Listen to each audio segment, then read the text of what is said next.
Hi everyone, my name is Michael Wilson. I'm the Chief Executive of eWater Limited, Australia, and I'm sitting today talking to my good friend and mentor, a prominent Indigenous leader in the water sector in Australia, Phil Duncan.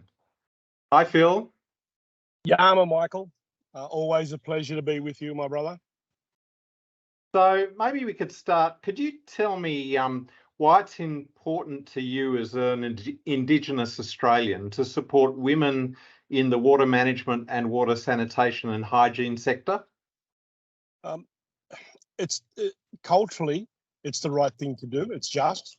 I have been and will continue to be a champion for a greater integration of women's voices, knowledge, and practices in the water arena.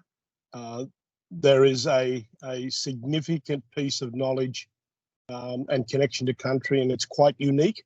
So it's not an obligation, it's a commitment, a cultural commitment to continue to support those voices in all discussions around water management planning, and particularly with water infrastructure needs for our communities, the remote and isolated communities in particular. Can you talk a little bit about, in your experience, what different considerations women and men bring to the table in these discussions about choices on water management? In my life, and I'm yet to see different in many other nations across this country, wonderful country called Australia, that women bring a unique perspective. They are central to our communities, central to our families, and they have, a cultural responsibility to impart our knowledge, transgeneration to the next generation. So they are our community educators. And more importantly, they understand the needs of community a lot more intricately, particularly around quality water infrastructure that delivers water for life. And Phil, you've been involved in lots of discussions at the international level amongst different First Nations people about water management issues and sovereignty around decision making on water. How do you think the Australian experience translates to an international discussion about inclusivity of women in those international discussions and in discussions at the domestic level in their own countries?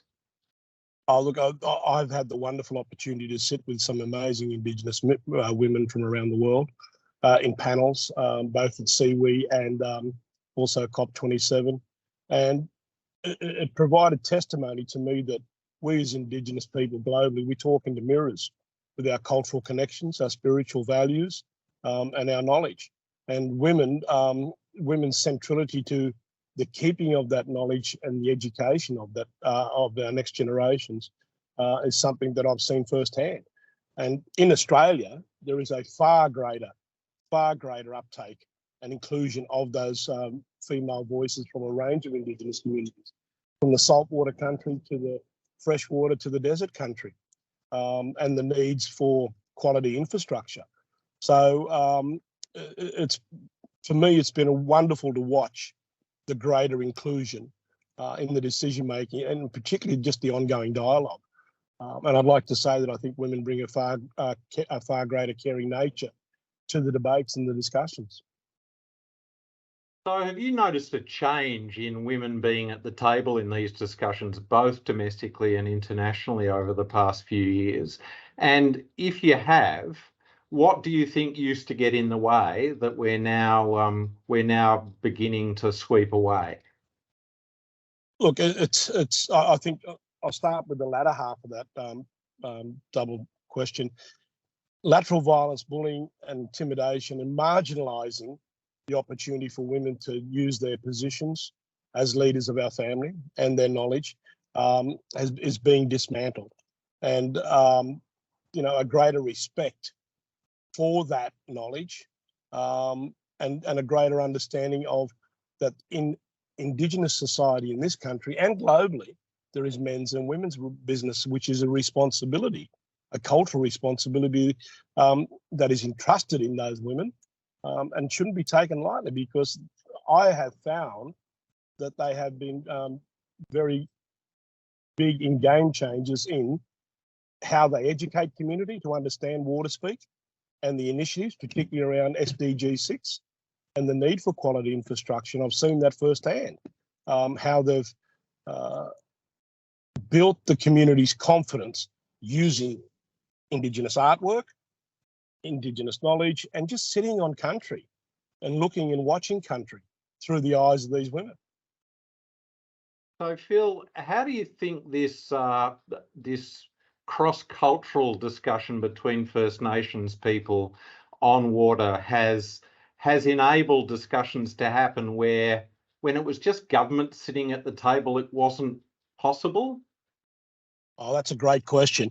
I believe that the support of like the Australian Water Partnerships and eWater and the wide range of other mechanisms that are in this country that act independently of government and therefore have created the opportunity for free thinking and greater inclusion. And that has been a huge success. And we shouldn't underestimate the need for continuing resourcing that process for the greater inclusion of women's voices. I see that, women's yarning circles are just as invaluable as any type of yarning circle that we have in community to work with and for these communities. Great, Phil. Thanks so much for your time and for giving us the benefit of your enormous experience in this area.